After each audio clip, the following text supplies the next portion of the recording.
like everyone on the internet learned English in a week while you're still struggling? Stop racing and let's talk about why slow is actually better. Hey there, everyone. Welcome back to another episode of the Fluent Vibes English podcast. This is the place where we make your English journey feel light, natural, and, dare I say, fun. I'm Sarah, your mentor and friend. And I'm Ollie. It's honestly so good to be hanging out with all of you again. I've been looking forward to this all morning. I'm feeling really great today, Sarah. I can tell. You've got that ready to take on the world energy. Did you have a particularly good breakfast or something? You caught me. I had a massive breakfast. Eggs, some crispy toast, and a huge mug of tea. I'm fueled up.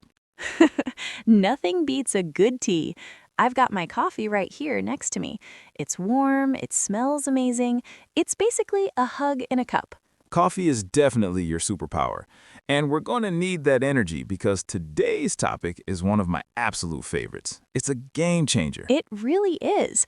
Today, we're diving into the tiny, almost invisible habits that can completely transform your English. I love this because I used to think I had to study for hours, but habits, they change the game. Small steps every day lead to massive results. Exactly. You don't need to lock yourself in a room for 5 hours with a grammar book. You just need a few smart habits. So true. But before we get into these 2026 survival tips, we need a quick favor from our amazing community. Oh, definitely.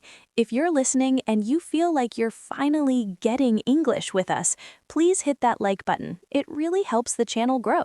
And don't forget to subscribe to Fluent Vibes. We don't want you to miss a single lesson. Plus, if you have a friend who is struggling with English, share this with them. Let's all grow together. All right, Ollie, I'm ready. Let's get into the how-to. What's the first tiny habit for our listeners? Okay, let's start at the very beginning of the day. My first tip is what I call the 5-minute morning mindset. 5 minutes? Everyone has 5 minutes. What's the secret sauce there? It's simple. When you wake up, before you check your emails or scroll through social media, just think of 3 things in English. Just 3. Like, I'm so tired. The bed is soft and I need my coffee. Exactly. It sounds small, but it gently wakes up the English side of your brain. You're telling your mind, hey, we speak English today. I love that. It's like a warm-up stretch for your brain. It's 2026 and we're all so busy, so starting with just 5 minutes is very realistic. Right? And speaking of 2026, we are always on our phones. So my second tip is a bit of a shock to the system, but it works. Change your phone's language setting to English. Oh, wow. That sounds a bit scary, Ollie. What if I get lost in my own phone? Trust me, you won't.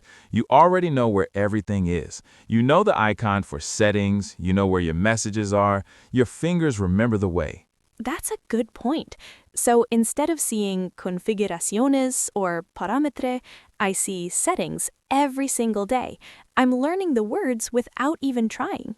Precisely. You look at your phone maybe 100 times a day. That's 100 mini lessons. It's passive, it's easy, and it builds your vocabulary while you live your life. It's like stealth learning. I love it. Now, what about when we're just walking around our own homes? That leads perfectly into your next tip, Sarah, the labeling method. Yes, this one is a classic but so powerful. Grab some sticky notes and a pen. Write the English name for things in your house and stick them on. I used to do this. I had mirror on the glass and wardrobe on my closet. It felt like I was living inside a dictionary. It really does.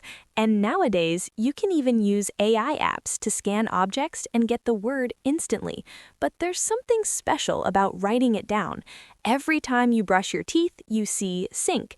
Every time you're hungry, you see fridge. It's perfect for beginners because it connects the English word directly to the object, not just a translation. My house is basically teaching me English now. It's a very talkative house. Okay, let's pivot to something we all do, social media. Oh, I'm guilty of scrolling too much. What's the habit here? The habit is the rule of 3. Follow exactly 3 English-speaking creators. Just 3? That's it? Yep. Find 3 people who talk about things you actually like. If you like cooking, follow a chef. If you like cars, follow a mechanic. I see. So when I'm relaxing and scrolling through Reels or TikToks, a bit of English just pops up naturally. Exactly. You hear the real rhythm of the language. You see their expressions. It trains your ears while you're having fun. That's brilliant. And I actually have a pro tip to add to that. Read the comment section. The comments, sometimes those are a bit wild, aren't they? They can be, but people write exactly how they speak. They use slang, short forms, and real-life expressions. It's the best place to see street English. That is such a smart observation, Allie. I never thought about that. It's like a free textbook of modern slang.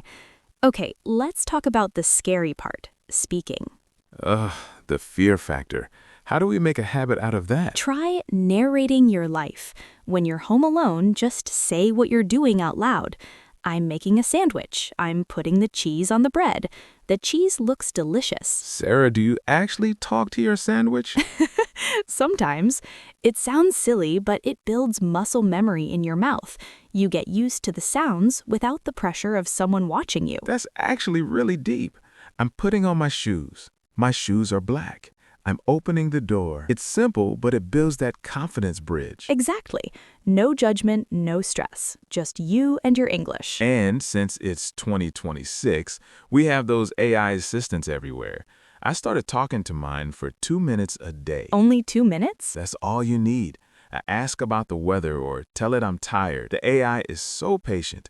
It doesn't care if I make a mistake or speak slowly. It just listens. That's a fantastic way to use technology. It's like having a practice partner who is available 24/7 and never gets bored of your questions. It's my favorite no-pressure way to practice. But we shouldn't forget the soul of language, music. Oh, I'm a total music lover. How do we turn that into a habit? The one song a day rule.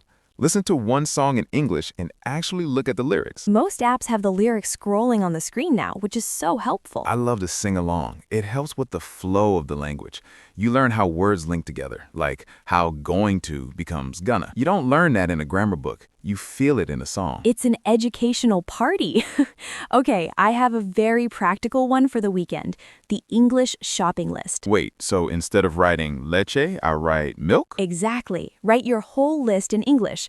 Bread, eggs, apples, laundry detergent. I love that. When I'm in the aisle looking for the apples, I see the word on my list, and I see the fruit in front of me. The connection becomes permanent. I'm doing that this Saturday. Good.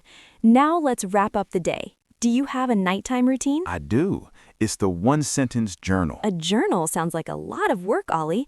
Are people really going to do that? That's why it's only one sentence. Just one. Write down one thing that happened today. Today I went to the park, or I felt happy because I finished my work. That's so doable. It's not a whole essay, it's just a tiny reflection. And after a month, you look back and see 30 sentences you wrote in English. That feeling of, I did this, is so powerful for your motivation. It really is. Seeing your progress is the fuel that keeps you going. These tips are all so small, Ollie. 5 minutes here, a few seconds there. That's the secret, Sarah. Consistency is the king. It's way better than intensity. I love that. Consistency over intensity. So 5 minutes every single day is better than a 3-hour study marathon on Sunday? Every time. Your brain needs to see English as a regular guest, not a stranger who visits once a week. It's like a plant. You can't give it 10 liters of water once a month. You need to give it a little every day. What a beautiful image.